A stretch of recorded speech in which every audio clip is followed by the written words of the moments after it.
Hello friends, आपका एक बार फिर से स्वागत है जेई एंड नीट के क्रैश कोर्स में। आज प्रैक्टिस सेशन है electromagnetic induction and alternating current का, यानी कि ईएमआई एंड एसी। आशा करता हूं आपकी प्रिपरेशन अच्छी चल रही होगी और आप काफी हद तक तैयार हो गए होंगे आने वाले एग्जाम्स को फेस करने के लिए। इसी तरह से ये जो क्रैश कोर्स है इसको फॉलो कीजिए, कॉन्सेप्ट्स को समझिए, प्रैक्टिस कीजिए और अपनी एफिशिएंसी को बढ़ाने की कोशिश कीजिए। स्पीड और एक्यूरेसी पे अच्छे से वर्क कीजिए, जिससे हम जितना जानते हैं उसको कम से कम 100% आउटपुट में कन्वर्ट कर सकें। और अगर आपको ये क्रैश कोर्स के वीडियोस अच्छे लगते हैं तो इनको लाइक करें। चैनल को अगर अभी तक सब्सक्राइब नहीं किया है तो सब्सक्राइब कर लें, बेल आइकन को प्रेस कर दें, जिससे आपको नोटिफिकेशंस टाइम पर मिलते रहें। चलिए, तो इसी तरह हमारे साथ बने रहिए और अपनी मेहनत निरंतर लगातार करते रहिए। Good luck. तो आज का हमारा पहला क्वेश्चन आपके सामने है स्क्रीन पर, इसको सॉल्व कीजिए और देखिए क्या आंसर आता है। जितने भी क्वेश्चंस हैं जब आप सॉल्व करें स्क्रीन पर देखें तो वीडियो को पॉज करें, खुद से सॉल्व करें और फिर जब आपने उसको एक बार ट्राई कर लिया फिर आगे बढ़ें और देखें कि आपका आंसर सही है या गलत है। और अगर आपको नहीं समझ आया तो समझने की कोशिश करें कि कैसे प्रॉब्लम्स को सॉल्व किया जाता है। Okay, good luck.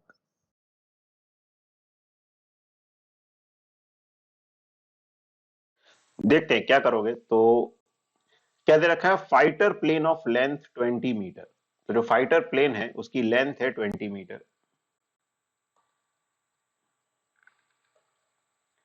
Wing span distance from tip of one wing to the tip of the other wing is 15 metre and height is 5 metre, is flying towards east over Delhi. East की तरफ जा रहा है। Speed दे रखी है। Earth magnetic field is given and declination is 0। Declination क्या होता है? मैग्नेटिक मेरिडियन और ज्योग्राफिकल मेरिडियन के बीच का एंगल, यानी कि वो दोनों सेम है। यानी कि हम ये मान सकते हैं जिस तरफ ज्योग्राफिकल नॉर्थ साउथ है उसी तरफ मैग्नेटिक नॉर्थ साउथ भी उसी प्लेन में, दोनों सेम प्लेन में लाई करेंगे। And dip of theta such that sine theta is 2/3। अब देखो, डिप जब इस तरह का होता है, पॉजिटिव डिप होता है, तो थोड़ा सा एक चीज का ध्यान रखना है। इस पे क्वेश्चन आ चुका है एक बार, शायद नीट एग्जाम में आया था, जिसपे ये क्वेश्चन था पॉजिटिव और नेगेटिव डिप पे बेस्ड क्वेश्चन था। तो पॉजिटिव या नेगेटिव डिप कैसे होता है कि जैसे जैसे हम बोलते हैं, ये तो सबको पता है कि ये अर्थ की जैसे हॉरिजॉन्टल फील्ड है, बी एच मान लें, ये अर्थ की वर्टिकल फील्ड है, बी वी बोल दें, और ये अर्थ की रिजल्टेंट फील्ड है। तो ऐसे अर्थ की फील्ड हम लिखते हैं। तो ये जो नीचे की तरफ एंगल आता है तो ये पॉजिटिव एंगल लिया जाता है डिप का, दिस इज पॉजिटिव। और अगर वो एंगल ऊपर आ गया बाई चांस, जैसे ऐसा हो गया कि अर्थ की हॉरिजॉन्टल फील्ड यहां है, वर्टिकल यहां है और रिजल्टेंट फील्ड यूं आ रही है, तो ये जो मेजर ऊपर की तरफ आता है ये नेगेटिव मेजर आता है। तो ये थोड़ा सा ध्यान रखना है, क्योंकि जनरली वैसे नेगेटिव पॉजिटिव का यूज कम होता है, लेकिन फिर भी प्रीवियस ईयर में भी ये क्वेश्चन जेई में आया हुआ है, तो इसमें भी इसका फर्क पड़ेगा कि हम एंगल को कहां मान रहे हैं, ऊपर मान रहे हैं या नीचे मान रहे हैं, क्योंकि इन्होंने ये भी पूछा है कौन सी साइड पॉजिटिव बनेगी कौन सी नेगेटिव बनेगी। तो ये हमें थोड़ा सा इस तरह का ध्यान रखना है कि जो नीचे की तरफ एंगल ऑफ डिप है उसको पॉजिटिव लिया जाता है, ऊपर की तरफ नेगेटिव। अब देखो, जो फाइटर प्लेन है वो ईस्ट की तरफ जा रहा है, तो इसको हम ऐसे देखें तो ये east, west, north and south. अब अर्थ की जो मैग्नेटिक फील्ड है वो कैसे होती है? साउथ से नॉर्थ की तरफ। एक्चुअली अर्थ का जो साउथ पोल है वो मैग्नेटिक नॉर्थ पोल होता है, ये भी हमें ध्यान रखना है, क्योंकि अगर हम बोले कि मैग्नेट की फील्ड नॉर्थ से साउथ होती है तो वो बात सही है, लेकिन अर्थ का जो ज्योग्राफिकल साउथ है वो मैग्नेटिक नॉर्थ पोल होता है। तो जो अर्थ की मैग्नेटिक फील्ड है वो क्या होती है, अगर हम ज्योग्राफिकल बात करें तो it is from south to north. लेकिन ये कौन सा कंपोनेंट आएगा? हॉरिजॉन्टल वाला कंपोनेंट आएगा। और एंगल ऑफ डिप पॉजिटिव है तो वर्टिकल कंपोनेंट कहां की तरफ आएगा? डाउनवर्ड डायरेक्शन में एक वर्टिकल कंपोनेंट भी आएगा। ठीक है, इसमें काफी सारे कॉन्सेप्ट क्लियर हो जाएंगे एंगल ऑफ डिप का, ठीक है, ईएमआई का, तो इसको थोड़ा अच्छे से समझो। अब जो प्लेन है वो कहां की तरफ जा रहा है? ईस्ट की तरफ जा रहा है। तो प्लेन ईस्ट की तरफ जा रहा है ऐसे, this is the direction of velocity. अब अगर ईस्ट की तरफ जा रहा है तो उसका विंग स्पैन तो ऐसा होगा, ठीक है। तो उसको अगर मैं विंग ऐसे बना दूं, ठीक है, थोड़ा सा समझ लेना कि ऐसे करके विंग स्पैन है, और ये कह रहा है जो विंग स्पैन है टोटल ये कितने मीटर का है, 15 मीटर का है, ठीक है। अब क्या कह रहे हैं कि VB is the lower and upper side of the plane and VW between the tip of the wings. तो VW इस टिप के अलॉन्ग आएगा और VB लोअर और अपर पार्ट। अब देखो लोअर और अपर पार्ट जो लेंथ है जो प्लेन के परपेंडिकुलर आएगी बेसिकली, ठीक है ना, ऐसे करके जो लेंथ आएगी ऐसे वाली, ये वाली जो लेंथ है ये BV के पैरेलल हो जाएगी, लोअर और अपर साइड वाली जो लेंथ आएगी। तो अगर वेलोसिटी मतलब लेंथ और मैग्नेटिक फील्ड पैरेलल हो गए तो उसके कारण तो कोई ईएमएफ इंड्यूस नहीं होगा। तो ये जो वर्टिकल वाला है जिसमें VB है ये किसके कारण आएगा, BH के कारण, क्योंकि BH ऐसे है, टॉप और जो अपर और लोअर साइड है उसकी लेंथ स्क्रीन के परपेंडिकुलर है और वेलोसिटी राइट की तरफ है, यानी तीनों म्यूचुअली परपेंडिकुलर हो गए। तो जो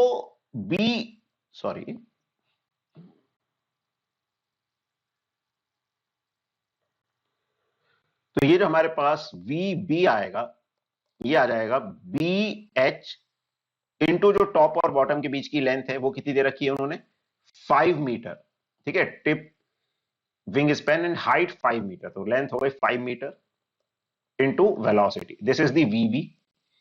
और VW की जो हम बात करेंगे तो VW जो आएगा वो इसके जो विंग्स का स्पैन है उसके बीच में, तो उसमें जो लेंथ हो गई वो लेंथ BH के पैरेलल है। तो BH वाले कंपोनेंट के कारण कोई इसमें ईएमएफ इंड्यूस नहीं होगा, किसके कारण होगा, BV के कारण। BV ये विंग स्पैन वाली लेंथ और वेलोसिटी तीनों म्यूचुअली परपेंडिकुलर हैं, तो BV विंग स्पैन की लेंथ कितनी है, 15 मीटर इंटू वेलोसिटी। अब वेलोसिटी हमें पता है, अब BH और BV बताना है। अब हमें क्या दे रखी है, नेट मैग्नेटिक फील्ड दे रखी है। तो BH जो है वो B cos थीटा के बराबर हो जाएगा, BV B sin थीटा के बराबर। तो BH जो है ये आ जाएगा B cos थीटा। तो B कितना है, 5 into 10⁻⁻5 cos theta into 5 into velocity is 240, और यहां पे BV आ जाएगा B sin थीटा। तो B into 10⁻⁻5 sin theta into 15 into 240 ये आ जाएगा। अब साइन थीटा हमें दे रखा है 2/3 है, तो साइन थीटा से कॉस थीटा निकाला जा सकता है।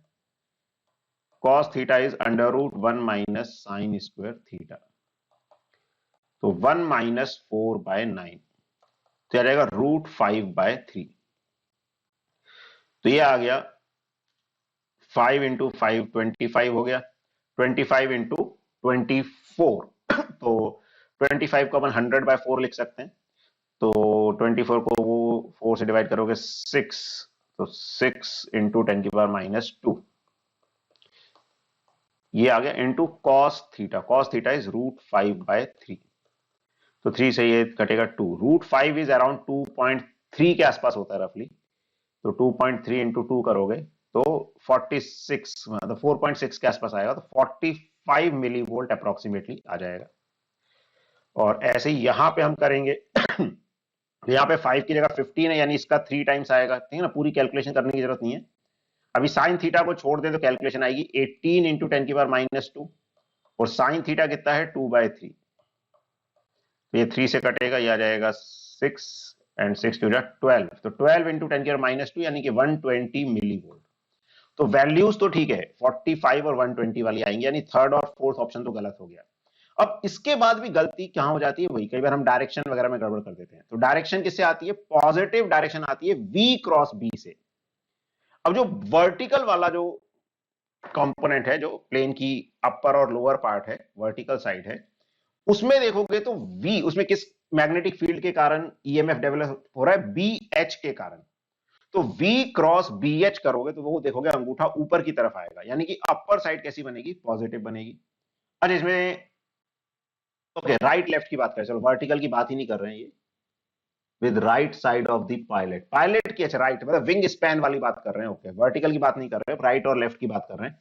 तो हमें कौन सा देखना है इसमें, विंग स्पैन वाला। विंग स्पैन वाला कौन सा है, VW नहीं VB, सॉरी VB हमें देखना है। तो जो विंग स्पैन है उसकी लेंथ ऐसे, उसमें किस कारण से ईएमएफ इंड्यूस होगा?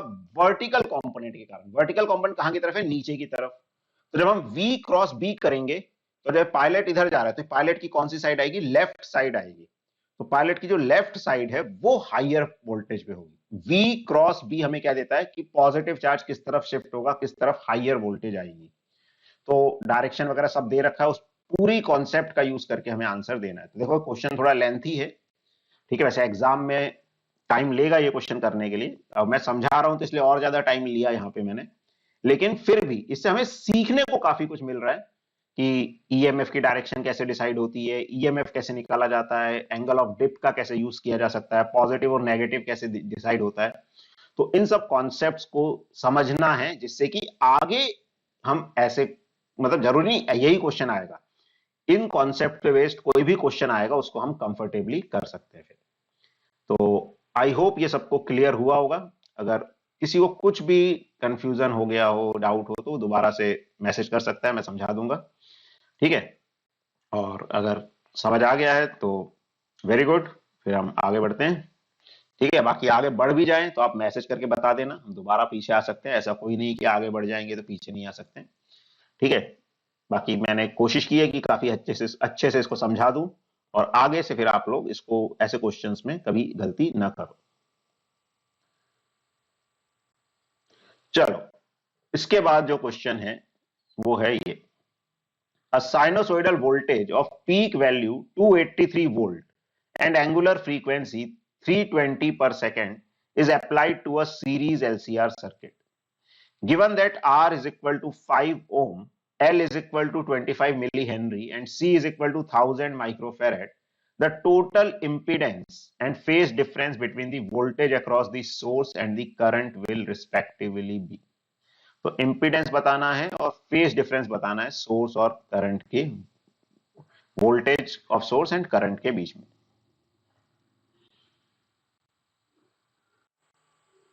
तो देखो इसमें क्या करोगे, अब सबसे पहले हमें इंपीडेंस पूछा हुआ है, इंपीडेंस निकालना है। तो इंपीडेंस के लिए हमें क्या चाहिए होता है? एक्सएल, एक्सी और आर। तो आर तो गिवन है कि 5 ओम है, एल दिया हुआ है, तो एक्सएल कैसे निकालेंगे? तो एक्सएल इज ओमेगा एल।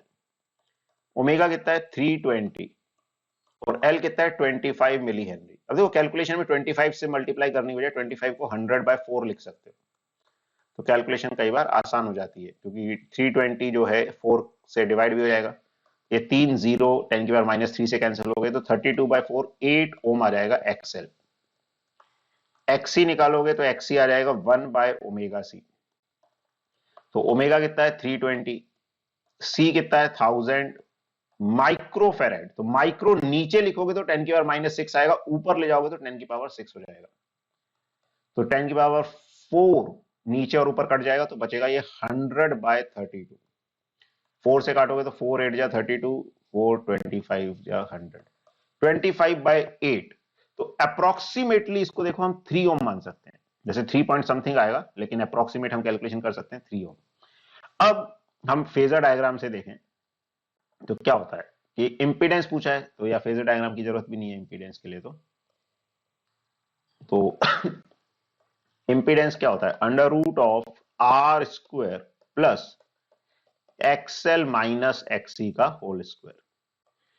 तो R square is 5 square, XL minus XC भी देखोगे 5 आ जाएगा, तो वही 5 का स्क्वायर अप्रोक्सीमेटली कितना आ जाएगा? 5√2।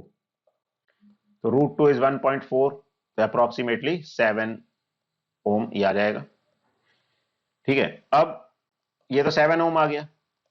अब पूछा है फेज मतलब जो फेज डिफरेंस है वो क्या होगा वोल्टेज के बीच में। देखो करंट अगर हम यहां बनाते हैं तो जो आई आर होगा वो यहां आएगा, और आई इंटू एक्सएल माइनस एक्सी, जैसे आई एक्सएल ऊपर आएगा, आई एक्सएल नीचे आएगा, उसका रिजल्टेंट इधर आएगा। अब आई सेम है, XL minus XC is equal to R, दोनों का जो रिजल्टेंट है वो 45 डिग्री के एंगल पे आ जाएगा, क्योंकि दोनों बराबर हैं ये, तो 45 डिग्री पे आएगा। तो आंसर क्या हो जाएगा? 7 ओम एंड 45 डिग्री।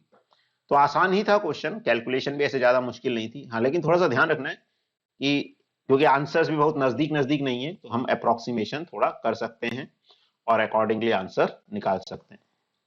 ठीक है, बाकी इसमें वोल्टेज का सच कोई यूज नहीं हुआ, और क्योंकि हमसे करंट पूछा नहीं है, सिर्फ फेज एंगल पूछा था, तो वोल्टेज की कोई जरूरत नहीं थी इस क्वेश्चन में, तो इसलिए घबरा नहीं जाना। कई बार हमको ये भी लगता है वोल्टेज दी है क्या करें, उसका उसका कोई यूज ही नहीं है। तो एक्स्ट्रा डेटा दिया हो तो क्वेश्चन में घबराने की बात नहीं है, कम हो तो दिक्कत है कि क्वेश्चन सॉल्व कैसे होगा। ठीक है, तो आई होप ये सबको समझ आया होगा। आगे बढ़ते हैं फिर। अगला क्वेश्चन है ये, a conducting metal circular wire loop of radius r is placed perpendicular to a magnetic field which varies with time as b is equal to b naught e की power minus t by tau, where b naught and tau are constants at time t is equal to 0. If the resistance of this is r, then the heat generated in the loop after a long time. If resistance of the loop is r, अगर इस loop का resistance R है तो heat generated क्या होगी long time में। तो देखो इसको क्या करेंगे, कैसे करेंगे, सॉल्व करने की कोशिश करो और बताओ अपना आंसर। तो इसमें क्या करोगे, तो क्या दे रखा है, conducting metal circular wire loop है जिसका रेडियस है R, is placed perpendicular to a magnetic field. Magnetic field मान लो इस तरह से, मैग्नेटिक फील्ड दी हुई है, रेजिस्टेंस दे रखा है, हीट जनरेटेड। अब हीट के लिए हमें क्या निकालना पड़ेगा, करंट। करंट के लिए हमें क्या देखना पड़ेगा, ईएमएफ। तो ईएमएफ किससे आएगा, फ्लक्स से। तो फ्लक्स क्या हो जाएगा, तो फ्लक्स हो जाएगा बी इंटू ए, तो pi R square into B, this is the flux. EMF जो है वो होता है minus D phi by D T, और इसमें बी को भी सब्सटीट्यूट कर दे तो pi R square B naught E की power minus T by tau. तो ईएमएफ आ जाएगा pi R square B naught, E की power minus T by tau का डेरिवेटिव आएगा ई की power minus T by tau into minus one by tau, तो minus एक कट जाएगा, तो यहां से वन बाय टाउ का फैक्टर आ जाएगा और ई की power minus T by tau. This is the EMF. तो जो करंट फ्लो करेगा वो ई बाय आर रेजिस्टेंस के बराबर करेगा। अब हीट जो है, अब देखो अगर कांस्टेंट होता है करंट तो आई स्क्वायर आर टी कर देंगे, लेकिन अगर कांस्टेंट नहीं है तो फिर हमें इंटीग्रेशन करना पड़ेगा I square R D T, zero से लेकर इंफिनिटी तक। तो आई जो है ई बाय आर क्या आ गया, pi R square B naught by R tau E की power minus T by tau. तो आई का स्क्वायर करेंगे तो पाई स्क्वायर आर की power 4 B naught square upon, नीचे एक आर स्क्वायर आएगा वो इस आर से कटेगा तो नीचे बचेगा आर और नीचे बचेगा टाउ स्क्वायर, और इंटीग्रेशन में आ जाएगा इसका स्क्वायर ई की power minus two t by tau, limit zero से इंफिनिटी। तो ये आ जाएगा पाई स्क्वायर आर की power 4 B naught square R tau square. अब इसका इंटीग्रेशन ई की power minus two t by tau का ई की power minus two t by tau divided by minus two by tau, ये ऐसे आ जाएगा, limit zero से इंफिनिटी। तो ये एक टाउ से टाउ कट जाएगा, तो यहां से आएगा पाई स्क्वायर आर की power 4 B naught square by two को बाहर ले लेते हैं, टू आर टाउ, अंदर बचा माइनस, तो ये आ जाएगा इंफिनिटी रखेंगे तो ई की power minus infinity is zero, and minus of zero रखेंगे तो ये टर्म आएगी माइनस साइन पहले से माइनस वन, तो यानी ये फैक्टर तो वन ही हो गया। तो बचा ये पाई स्क्वायर आर की power 4 B naught square upon two R tau. तो देख सकते हो कौन सा ऑप्शन मैच कर रहा है इसमें से, तो सेकंड ऑप्शन मैच कर रहा है। ठीक है, एक फर्स्ट और सेकंड, अच्छा इसमें अंतर है, फर्स्ट में पावर 4 है, बी नॉट की पावर जबकि 2 है, तो वही होता है कई बार कंफ्यूज हो जाते हैं अपने को, जैसे मेरे को ही लगा कि फर्स्ट और सेकंड एक जैसा ही दिख रहा है, लेकिन वही छोटा सा अंतर होता है, तो उसको भी ध्यान रखना है। कई बार हम सही कैलकुलेट करके भी जल्दबाजी में गलत मार्क कर सकते हैं, तो we have to okay take care of this. तो आंसर सेकंड वाला आ जाएगा। आगे बढ़ते हैं फिर। This is the next question. A power transmission line feeds input power at 2300 volt to a step down transformer with its primary windings having 4000 turns, giving the output power at 230 volt. If the current in the primary of the transformer is 5 ampere and its efficiency is 90%, the output current would be. तो इसको solve करके बताओ क्या answer आएगा। तो देखो क्या करेंगे, तो पहली बात तो ट्रांसफॉर्मर में एक तो ये रिलेशन होता है कि V1 बाय V2 is equal to N1 बाय N2।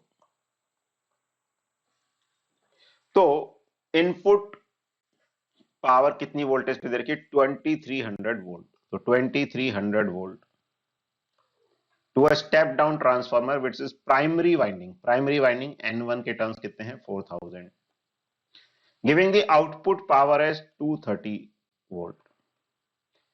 If the current in the, अच्छा आउटपुट करंट पूछा है, वैसे इसकी जरूरत ही नहीं पड़ेगी, इधर से हम N2 निकाल सकते हैं, लेकिन ओके करंट दिया हुआ है, वोल्टेज ओके, तो हमें इस इंफॉर्मेशन की जरूरत ही नहीं पड़ेगी। तो ये जस्ट एक तरीके से रिवीजन के पर्पज से नोट कर लो कि ये होता है। In this question we don't need this, because power की बात कर रहे हैं, बाकी सारा डेटा हमें दिया हुआ है। तो अब इसमें क्या है, पावर जनरली हम क्या मानते हैं कि पावर लॉस नहीं हो रहा है, 100% एफिशिएंसी है, तो output power is equal to input power.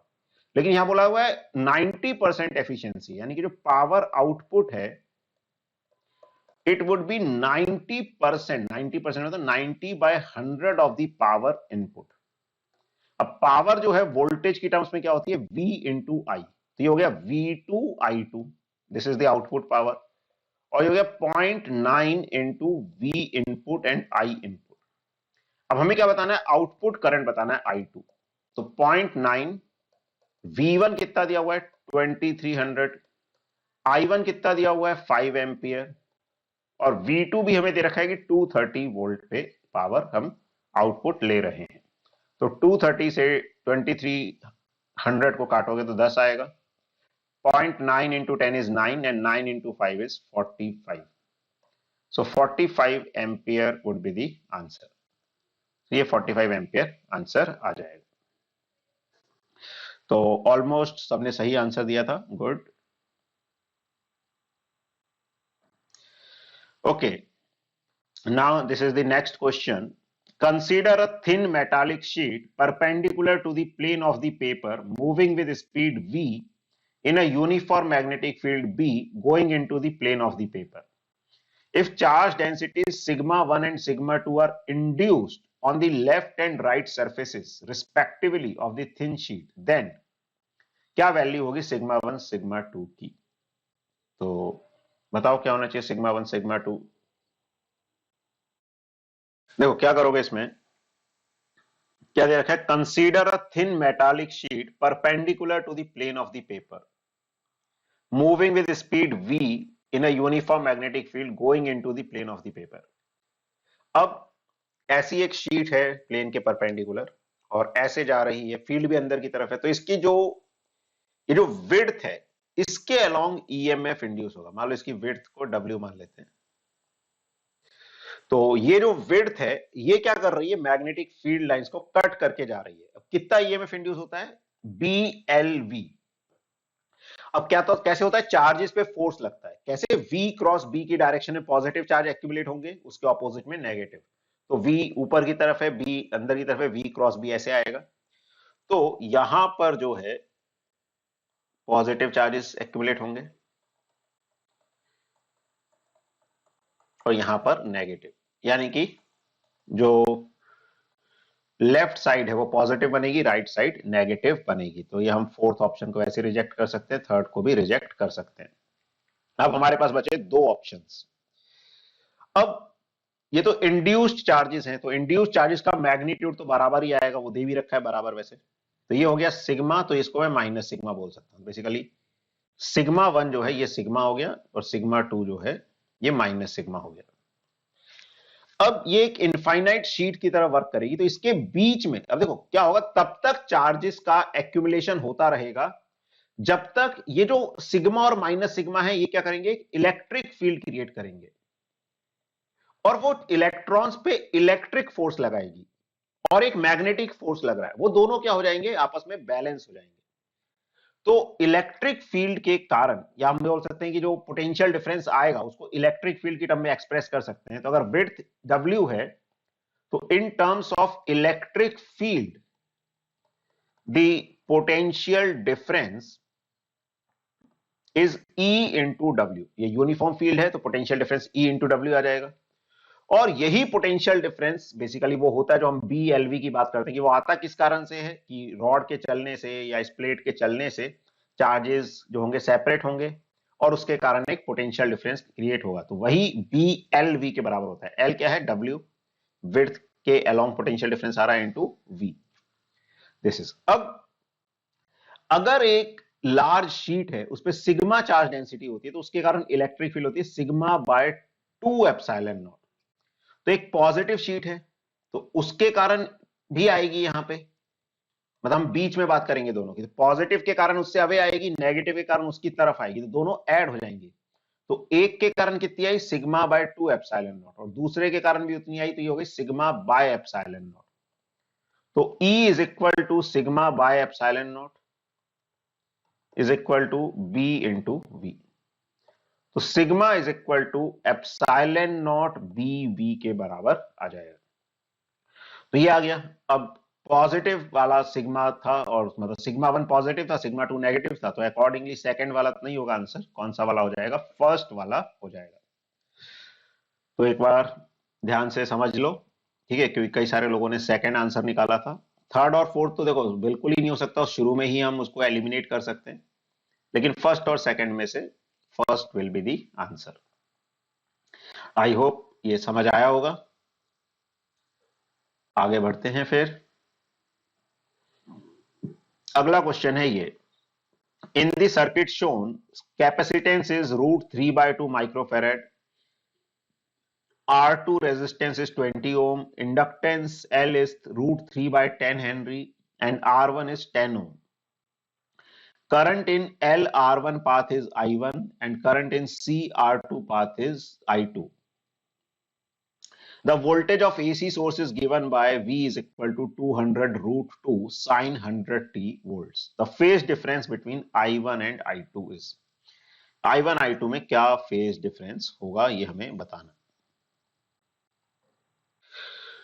चलो तो एक बार देखते हैं क्या करना है। तो देखो क्या हुआ इसमें, एल आर है तो पहले तो हम एक तो एक्सएल और एक्सी निकाल लें जिसकी हमें जरूरत पड़ने वाली है। तो XL is omega L. Omega कितना है? तो ये टर्म ओमेगा होगी यहाँ पे, टी का कोफिशिएंट, तो 100 into L is root 3 by 10, तो आ जाएगा 10 रूट 3 ओम।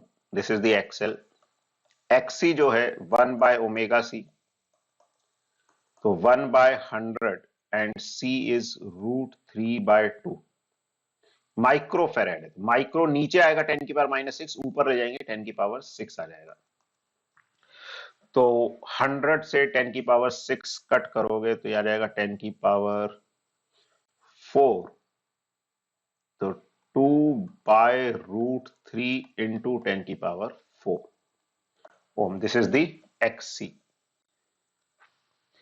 ठीक है, अब देखो जो नीचे वाला सर्किट है इसमें क्या कर सकते हैं हम, देखो वोल्टेज को रेफरेंस मान सकते हैं। और एल R1 वाला जो पाथ है हमने वोल्टेज को रेफरेंस मान लिया, सोर्स की वोल्टेज को, ठीक है, V0 को हमने रेफरेंस मान लिया।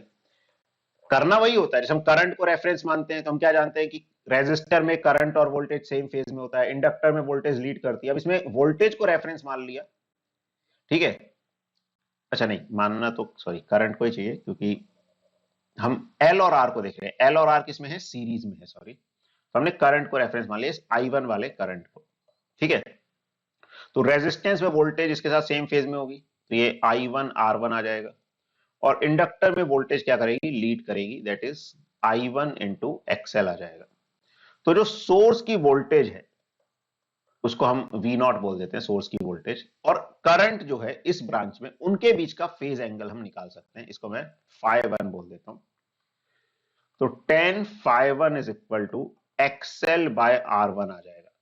तो एक्सएल है 10 रूट 3 बाय R1, R1 है हमारा 10 ओम, तो ये आ जाएगा रूट 3, यानी कि φ1 इज 60 डिग्री।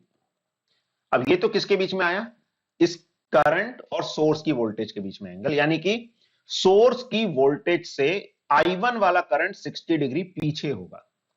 अब हम CR2 वाले पाथ की बात करें, उसमें भी C और R2 सीरीज में है, तो उसमें हमने करंट को रेफरेंस मान लिया I2।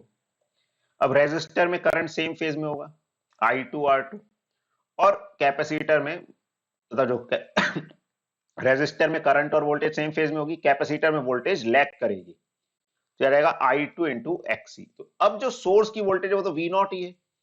अब सेकंड सर्किट में जो वोल्टेज और करंट के बीच का फेज एंगल है φ2, tan φ2, वो कितना रहेगा XC बाय R2। XC कितना आया था 2 बाय रूट 3 इंटू 10 की पावर 4 बाय R2। R2 है हमारे पास 20। ठीक है, तो ये हमारे पास जो है, अच्छा कुछ 10 की पावर में मिस्टेक आ रही है।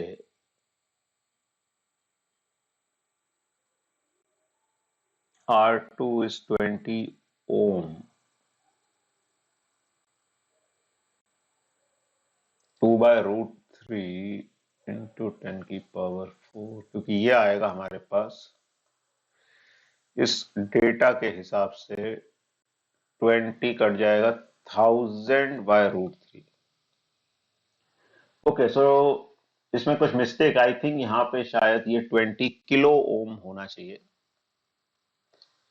ठीक है, अगर ये 20 किलो ओम होगा तो 20 इंटू 10 की पावर 3 आएगा यहाँ पे, तो ये आ जाएगा बेसिकली, पूरा ये फैक्टर कट जाएगा, बचेगा 1 बाय रूट 3।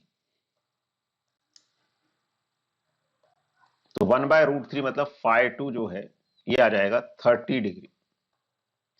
अब सोर्स की वोल्टेज से I1 पीछे था, कितना पीछे था 60 डिग्री, मतलब अगर ये सोर्स की वोल्टेज है V0 तो I1 उससे पीछे था 60 डिग्री, I2 उससे आगे है 30 डिग्री, तो इन दोनों के बीच का एंगल आएगा 90 डिग्री। तो एक्चुअली क्वेश्चन ये था। बाकी अगर जैसा मैंने दिया था उसके हिसाब से अगर देखते तो tan φ2 हमारा आ जाता कुछ 200 बाय रूट 3, तो फिर φ2 काफी ज्यादा आता 30 डिग्री, मतलब वो, क्योंकि tan five approaching to very high, तो वो 40 से भी, मतलब 30 से ज्यादा आता, तो वैल्यू 90 से भी ज्यादा आ जाती, तो विच इज नॉट पॉसिबल। ठीक है, लेकिन कॉन्सेप्ट समझो। तो यहां पर थोड़ा सा मेरे ख्याल से टाइपिंग करते वक्त मिस्टेक हुई है कि जो R2 है ये 20 किलो ओम है, और accordingly we have to solve this question. So I hope concept समझ आ गया होगा कि करना क्या है। तो क्या है, यहां पर एक्चुअली दो ब्रांचेस पैरेलल में है, लेकिन एक ब्रांच के दोनों एलिमेंट्स किसमें है, सीरीज में। तो उस ब्रांच के लिए हमने सीरीज में मानते हुए क्या देखा, उस ब्रांच में करंट और वोल्टेज के बीच में फेज डिफरेंस क्या होगा, दूसरी ब्रांच में क्या होगा, करंट और वोल्टेज के बीच में फेज डिफरेंस। अब दोनों ब्रांचेस को जब देखोगे तो वो इफेक्टिवली पैरेलल में है, यानी उनके लिए वोल्टेज कॉमन फैक्टर है, एक में करंट लैग कर रहा है, एक में करंट लीड कर रहा है, तो दोनों करंट्स के बीच का फेज एंगल हम इस तरह से दोनों का अलग अलग फेज एंगल निकाल के उसको ऐड करके बता सकते हैं। ठीक है, तो अच्छा क्वेश्चन है, मतलब समझने के लिए एक कॉन्सेप्ट, कई बार ऐसा जनरली क्या होता है सीरीज में होती है चीजें, और ज्यादातर हम वैसी ही चीजें पढ़ते हैं, क्वेश्चन करते हैं, लेकिन बाई चांस कभी ऐसा आ गया तो क्या, कॉन्सेप्ट वही है, नया कुछ नहीं है। कॉन्सेप्ट वही है कि सीरीज में करंट सेम रहता है, पैरेलल में वोल्टेज सेम रहती है, और उसको यूज करते हुए जो हमको ऑलरेडी पता है कॉन्सेप्ट्स, उनको अप्लाई करना है और हम आसानी से सॉल्व कर सकते हैं। ठीक है, चलो आगे बढ़ते हैं फिर। Now this is the new question. A small circular loop of wire of radius A is located at the center of a much larger circular wire loop of radius B. The two loops are in the same plane. The outer loop of radius B carries an alternating current I is equal to I naught cos omega t. The EMF induced in the smaller inner loop is nearly. तो ये electromagnetic induction पे based question है, तो बताओ इसका क्या answer आएगा। तो क्या कह रहे हैं इसमें कि दो लूप हैं, एक बड़ा लूप है, एक छोटा लूप है। छोटे लूप का रेडियस है a, बड़े लूप का रेडियस है b। The two loops are in the same plane, दोनों सेम प्लेन में है। The outer loop of radius B carries an alternating current I, इसमें से करंट जा रहा है। छोटे में ईएमएफ इंड्यूस क्या होगी, तो क्या होगा, एक्चुअली छोटा लूप बहुत छोटा है, तो हम क्या करेंगे, बड़े लूप के सेंटर पे हम फील्ड लिखना जानते हैं, तो उसे हम फ्लक्स लिख सकते हैं। तो फील्ड क्या हो जाएगी, mu not I upon 2b, this is the field at the centre of this loop. ठीक है, तो ये आ गए फील्ड। अब हम इस छोटे लूप को क्या मान सकते हैं कि फील्ड को, इस फील्ड को उस छोटे से लूप के लिए कांस्टेंट ऐसा मान सकते हैं, तो उसके एरिया से हमने मल्टीप्लाई कर दिया, तो ये फील्ड कैसी आएगी, परपेंडिकुलर टू द प्लेन, तो ये फ्लक्स हो गया। अब जो ईएमएफ निकालेंगे, तो ईएमएफ का मैग्नीट्यूड की बात कर रहे हैं, वैसे ईएमएफ होता है minus d phi by D t, तो इसमें से क्या हो जाएगा, ये minus mu naught pi a square by 2b, ये तो कांस्टेंट आ गया, इधर आ जाएगा d I by d t, तो करंट का डेरिवेटिव हमें करना पड़ेगा, तो minus mu naught pi a square by 2b। अब करंट क्या है, I naught cos omega t, उसका डेरिवेटिव आ जाएगा आई नॉट ओमेगा, वैसे माइनस साइन ओमेगा टी आएगा, तो माइनस माइनस कैंसिल हो जाएगा, तो साइन ओमेगा टी, इस तरीके से आ जाएगा। तो mu naught pi I not a square by 2b omega sine omega t, तो एक्चुअली बीच में डॉट होना चाहिए था, कॉमा बन गया गलती से। तो कौन सा आंसर आ जाएगा according to the given options, option number 1 is the correct option. ठीक है, तो ये भी अच्छा क्वेश्चन है, तो इस तरह से इसको कर सकते हैं। अगला क्वेश्चन है ये, an alternating voltage V is equal to 220 sin 100 pi t volt is applied to a purely resistance load of 50 ohm. The time taken for the current to rise from half of the peak value to the peak value is, तो current sinusoidal function है, तो peak value के आधे पे जब है current, वहां से पीक वैल्यू तक जाने में कितना टाइम लगेगा। क्वेश्चन सिंपल ही है, अब देखते हैं कितने लोग सही निकालते हैं आंसर इसका। तो बेसिकली जो साइन कोसाइन के फंक्शन है वो इस तरह से जाते हैं। अब ये है पीक वैल्यू, तो अगर मैं 0 से शुरुआत मानता हूं तो पीक वैल्यू कितने टाइम के बाद आती है, t/4 टाइम के बाद आती है, t इज टाइम पीरियड, तो पीक वैल्यू है ये मान लो आई नॉट। अब इसकी हाफ आई नॉट या वोल्टेज की टर्म्स में वी नॉट मान लेते हैं, ये वी नॉट बाय 2, ये किस टाइम पे होगी वो टाइम हम निकाल लें। तो हमसे ये पूछा है कि ये टाइम इंटरवल कितना होगा, तब जैसे यहां से अगर शुरू हो रहा है फंक्शन, तो v is equal to V naught sine omega T आ जाएगा, ओमेगा हमें पता है इक्वेशन से। ठीक है, अब ये v नॉट आधा करवाना है हमें, v नॉट का मतलब v is half of maximum value, तो v naught by 2 is equal to V naught sine omega t, तो वी नॉट से वी नॉट कट गया, यानी कि साइन ओमेगा टी इज 1/2, यानी कि ओमेगा टी कितना हो जाएगा 30 degree, that is pi by 6, क्योंकि मिनिमम टाइम हमें चाहिए यहां से यहां जाने में कितना टाइम लगा होगा, तो ओमेगा होता है 2 pi by time period into t is equal to pi by 6, तो यहां से टाइम आ जाएगा t/12। तो 0 से हाफ वैल्यू तक जाने में कितना टाइम लगता है, t/12। अब हाफ से वी नॉट जाने का टाइम हमसे पूछा, ये वाला टाइम, तो 0 से वी नॉट जाने का टाइम होता है t/4, तो हमें जो टाइम पूछा, ये सब क्वेश्चन हम एसएचएम में भी करते हैं कि पार्टिकल को मीन पोजीशन से a/2 जाने में कितना लगेगा, वही उसी तरह का क्वेश्चन है बेसिकली। एक तरीके से एसएचएम मान ले तो a/2 से a जाने में कितना टाइम लगेगा, तो कई बार तो स्टूडेंट्स को याद भी रहता है वो टाइम, तो डायरेक्टली वो यूज भी कर सकते हैं। तो t/4 माइनस t/12 आ जाएगा, 12 एलसीएम लोगे तो यहाँ आएगा 3 माइनस 1 2, तो ये आ जाएगा t/6। तो अब टाइम पीरियड क्या होता है, 2 पाई बाय ओमेगा इंटू 1/6 का फैक्टर और आ रहा है यहाँ पे, तो 2 पाई ओमेगा कितना है 100 पाई, और यहां से आ रहा है 1/6, तो पाई से पाई कट गया, 2 से ये कट गया 3। मिली सेकेंड की बात कर रहे हैं तो 10/3 मिली सेकेंड बोल सकते हैं, क्योंकि ये ऊपर जाएगा 100 तो 10 की पावर -2 बनेगा, एक 10 और ले लिया मल्टीप्लाई में, एक डिवीजन में, तो 10/3 millisecond, that is 3.3 millisecond, तो ये आंसर आ जाएगा। तो वैसे आंसर सबका सही था, गुड। ठीक है, तो इस तरह से इसको सॉल्व कर सकते हैं। अगला क्वेश्चन है ये, an ideal capacitor of capacitance 0.2 microfarad is charged to a potential difference of 10 volt. The charging battery is then disconnected. The capacitor is then connected to an ideal inductor of self-inductance 0.5 millihenry. The current at a time when the potential difference across the capacitor is 5 volt is. तो देखो इसको क्या करना है, कैसे करेंगे, किस concept का क्वेश्चन है पहले वो आइडेंटिफाई करना है, ठीक है ना। तो क्वेश्चन में कई सारी चीज होती है, पहले ये देखना है किस कॉन्सेप्ट का क्वेश्चन है, फिर उस कॉन्सेप्ट को कैसे अप्लाई करना है, फिर कैलकुलेशन वाला पार्ट ध्यान रखना है, और इस तरह से हम सही आंसर तक पहुंच जाते हैं। और ये चीजें क्विकली हमें करना है, यही सीखना है कि कैसे हम क्विकली इन चीजों को अप्लाई कर पाए हर चीज को। तो ट्राई करो और बताओ क्या आंसर आ रहा है आपका। ठीक है, तो क्या कह रहे हैं, देखो कि एक आइडियल कैपेसिटर है, उसको हमने एक बैटरी से चार्ज किया। ये सब बनाने की जरूरत नहीं होती, क्वेश्चन में तो समझा रहा हूं इसलिए बना रहा हूं, है ना। एग्जाम में तो हमारे दिमाग में फिगर वैसी आ जानी चाहिए अपने आप, ऑटोमेटिकली क्या कह रहे हैं बिना बनाए हमको विजुअल आ जाना चाहिए कि ये कह रहे हैं हमने चार्ज किया तो कितना पोटेंशियल डिफरेंस आ जाएगा, 10 वोल्ट ही इसके अक्रॉस पोटेंशियल डिफरेंस आ जाएगा। ठीक है, यानी कि जो एनर्जी इसमें स्टोर्ड होगी हाफ सी इंटू 10 का स्क्वायर। अभी मैं पूरी कैलकुलेशन नहीं कर रहा हूं, आगे देख लेंगे। अब इस चार्ज्ड कैपेसिटर को हमने एक आइडियल इंडक्टर से कनेक्ट कर दिया। अब कह रहे current eight A time when potential difference across capacitor is 5 volt. जब इसके अक्रॉस पोटेंशियल डिफरेंस 5 वोल्ट हो जाएगा तो इंडक्टर के अक्रॉस ही 5 वोल्ट होगा, लेकिन अभी उसकी हमें जरूरत नहीं है। तो टोटल एनर्जी ऑफ सिस्टम की कंजर्व रहेगी, क्योंकि सिस्टम में कोई एनर्जी डिसिपेट करने वाला सोर्स नहीं है।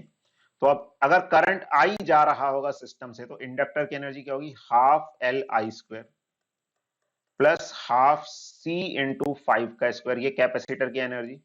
और ये टोटल एनर्जी कंजर्व रहेगी, किसके बराबर रहेगी, जितनी इनिशियली कैपेसिटर की एनर्जी थी। तो हाफ सी इंटू 10 का स्क्वायर, हाफ का फैक्टर सब जगह से कैंसिल हो गया। एल है 0.5 मिली हेनरी, यानी कि उसको मैं 5 इंटू 10 की पावर -4 लिख देता हूं, इंटू आई स्क्वायर, और c इंटू 5 स्क्वायर, तो ये आ जाएगा मेरे पास 100 माइनस 24, यानी कि 75 c के बराबर ये आ जाएगा।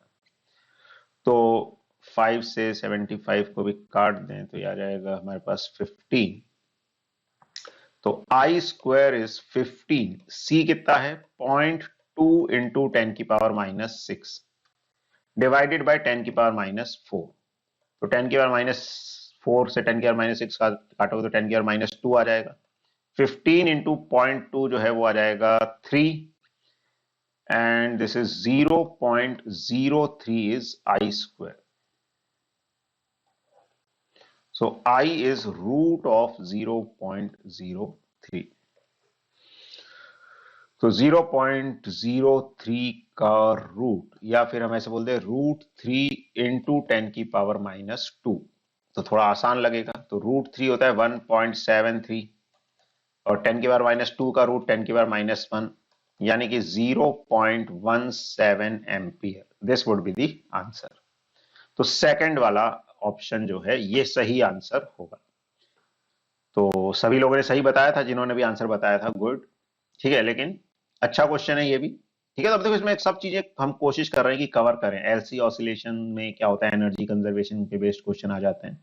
तो ये सब चीजें अब हमें सीखनी है, वैसे तो हमें पता है, लेकिन फिर भी अगर कहीं पे थोड़ा सा भी लिंक ब्रेक है तो उस लिंक को मजबूत करना है, जिससे हम ऐसे सारे क्वेश्चंस आसानी से कर सकें।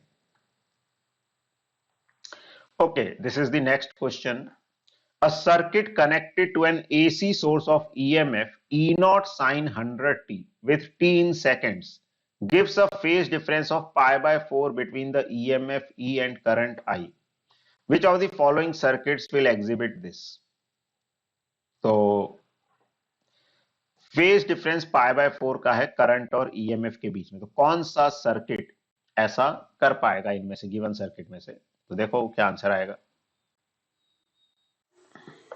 अब देखो क्वेश्चन बिल्कुल सिंपल ही है, वैसे π/4 का अगर हमें फेज डिफरेंस चाहिए ईएमएफ और करंट के बीच में, तो तभी होगा जब रिएक्टेंस और रेजिस्टेंस बराबर हो जाए। मतलब जैसे आरसी सर्किट है, तो आरसी सर्किट के लिए अगर हम बात करें तो जो एक्सी है वो आर के बराबर हो जाए, और अगर हम आरएल सर्किट की बात करें तो एक्सएल जो है वो आर के बराबर हो जाए। तो दोनों अगर बराबर होंगे तो दोनों की जो वोल्टेजेस है बराबर आएंगी और रिजल्टेंट जो है 45 डिग्री पे आ जाएगा।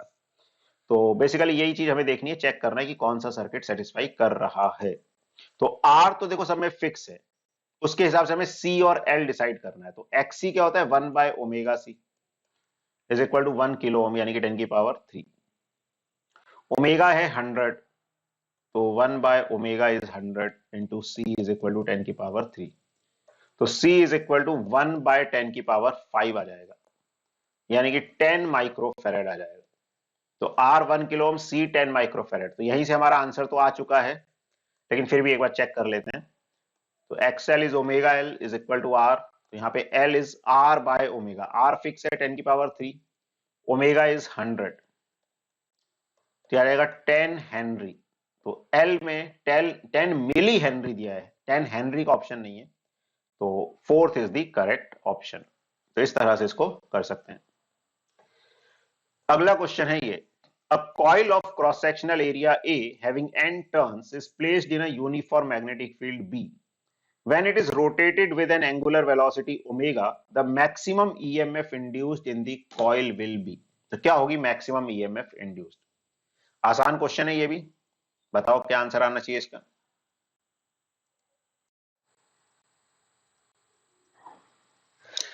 तो देखो इसमें चार्ज फ्लोन का क्या फॉर्मूला लगेगा, चार्ज फ्लोन जो है डेल्टा क्यू भी बोल सकते हैं, क्यू भी बोल सकते हैं, क्या होता है डेल्टा फाई बाय आर के बराबर होता है। तो किसी भी लूप से कितना चार्ज फ्लो करेगा, delta phi by R. Delta phi क्या हो जाएगा, फाई फाइनल यानी कि बी फाइनल इंटू एरिया तो सेम ही रहेगा। तो ये this is the flux B into A, क्योंकि मैग्नेटिक फील्ड लूप के प्लेन से परपेंडिकुलर है, and B initial into area by R. तो बी फाइनल, तो बी क्या है, बी में देखो अब ए बाय आर तो कांस्टेंट है, बाहर आ गया, अब इस वैल्यू सब्स्टिट्यूट कर देंगे। बी में से भी 0.4 टेस्ला जो है वो कांस्टेंट है, बाहर आ गया, बचा क्या साइन 50 पाई टी। तो साइन 50 पाई टी, टी कितना है 10 मिली सेकेंड यानी कि 10/1000 माइनस जीरो, तो जीरो साइन जीरो तो जीरो ही हो जाएगा। तो this is the thing. Area दिया हुआ है 3.5 into 10⁻³ into 0.4 by resistance is 10। अब ये कट गया 50 से 100 घटा 2, तो sine pi by 2, sine pi by 2 is 1। तो डेटा भी अच्छा दिया हुआ है, ज्यादा मेहनत नहीं है। तो मिली कूलम में ही बात कर रहे हैं, तो ये 3.5 इंटू 0.4 करोगे तो 35 को 4 से मल्टीप्लाई करोगे तो आएगा 140 यानी कि 1.4, और एक 10 और नीचे है यानी कि पॉइंट। एक मिनट, यहां पे मेरे से कुछ मिस्टेक हो रही है पावर में। एरिया हो गया 3.5 इंटू 10⁻³ इंटू 0.4 आया बी से, और यहां से 1 आ रहा है वो तो ठीक है, बाय आर, आर हो गया 10। तो 3.5 सब यूनिट्स भी सही हैं इंटू 0.4, ये आएगा 1.4। तो पॉइंट ओके ठीक है, तो 0.14 आ रहा है ना, राइट। तो 0.14 इंटू 10⁻³ यानी कि 0.14 मिली कूलम। ठीक है, कैलकुलेशन नहीं, अच्छा आंसर 14 मिली कूलम है। ओके, यही तो दिक्कत हो रही है। ओके, तो अभव्या ने सही पकड़ा है कि ये आंसर जो है ये माइक्रो कूलम में है। ठीक है, तो यहां फिर से टाइपिंग एरर है, answers are in micro coulomb. एक मिनट, फिर भी एक बार चेक कर दो मेरे, फिर माइक्रो में सही आ रहा है क्या। 3.5 35 इंटू 4 इज 140, 1.4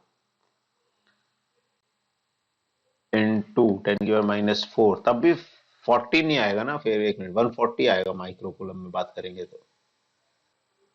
समर्थ क्या रहा है, सही है क्या, सही है क्वेश्चन सही है या कैलकुलेशन सही है। तो साइन वाला फैक्टर तो ठीक है, वो तो सही है, 1 है। इधर ही मेन जो कैलकुलेशन में कोई डेटा थोड़ा सा गड़बड़ लग रहा है।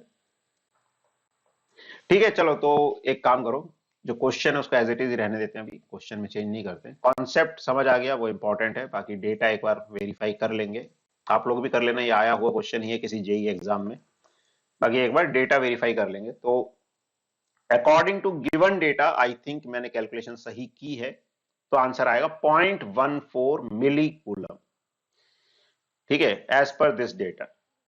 ठीक है, बाकी डेटा में क्या मिस्टेक है उसको मैं आइडेंटिफाई कर लूंगा और बाकी इस वीडियो के कमेंट सेक्शन में डाल दूंगा। ठीक है, और आप लोग भी अपने एंड पे एक बार उसको देख सकते हैं। तो मेन चीज है कॉन्सेप्ट हमें क्लियर होना चाहिए, और वो इंपॉर्टेंट चीज है। क्वेश्चन तो ठीक है, डेटा अगर गलत एग्जाम में भी आ गया तो वो बोनस हो जाएगा, लेकिन अगर सही आया तो हमें कैसे करना है वो हमारे लिए ज्यादा इंपॉर्टेंट है। ठीक है, चलो तो आज इतना ही करते हैं फिर। तो आई होप आप लोगों को सीखने को मिला होगा कि कैसे हम डिफरेंट क्वेश्चंस को डील कर सकते हैं, कैसे उनको सॉल्व कर सकते हैं। अपनी मिस्टेक से आपने लर्न किया होगा कि किस तरह की मिस्टेक्स हमसे हो सकती हैं और उनको कैसे हम अवॉइड कर सकते हैं। और बाकी आखिरी तक बने रहे आप लोग जो भी, उनको थैंक यू, है ना। जिन्होंने अभी तक लाइक नहीं किया वो लाइक कर देना इस वीडियो को। और फिर अब हम मिलेंगे नेक्स्ट क्लास में। चलिए, तो तब तक के लिए अलविदा, है ना। अपना ध्यान रखो, गुड बाय, टेक केयर।